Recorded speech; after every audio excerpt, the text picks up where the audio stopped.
Sendinta siena su molio tinku – labai graži ir paprasta technika, kurią tikrai galima pasidaryti patiems. Ko gero, tai vienintelė technika, kuri labai gerai atrodo net ir iš vieno sluoksnio.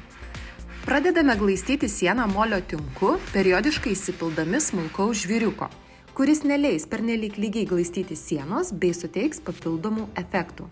Tad nesistengkite pernelyg išlyginti visų defektų ar įbrėžimų, nes tą mes vėliau padarysime su kempine. Kempinė turi būti minkšta ir ne per daug porėta, kad paviršių glotnintų, o ne jį šiauštų. Tokią kempinę galite rasti mūsų e-parduotuvėje www.klei.lt. Jei kempinę spausite per smarkiai, ji paliks savo žymes, tad bandykite išjausti, kokiu būdu suformuoti gražiausią paviršių.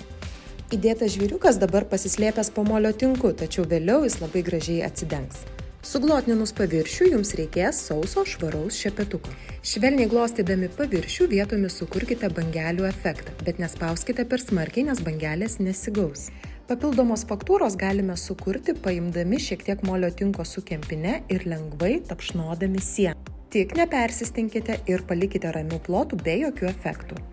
Leiskite sienai išdžiūti, o jei norite išgauti įtrūkimus, džiovinkite priverstinai. Dabar panaudosime vienos ar dviejų spalvų apdailinį molio tinką ir užtonuosime paviršių. Gerai paskirstome šiek tiek molio tinko ant kempinės ir švelniai įtriname sienos viršūnėles. Beje, šiame etape atsidengs ir pasislėpęs žvyriukas. Spalvas galima rinktis individualiai arba vadovautis mūsų rekomendacijomis.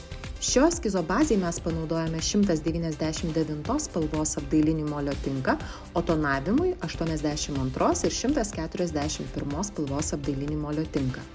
Gera žinia ta, kad pilnai sukomplektuotą rinkinį galite rasti mūsų e-parduotuvėje www.klei.lt. Jei iškart daryti savarankiškai nedrąsu, kviečiame atvykti į antrą mokymų modulį, kuriame ir mokome šią bei kitas technikas.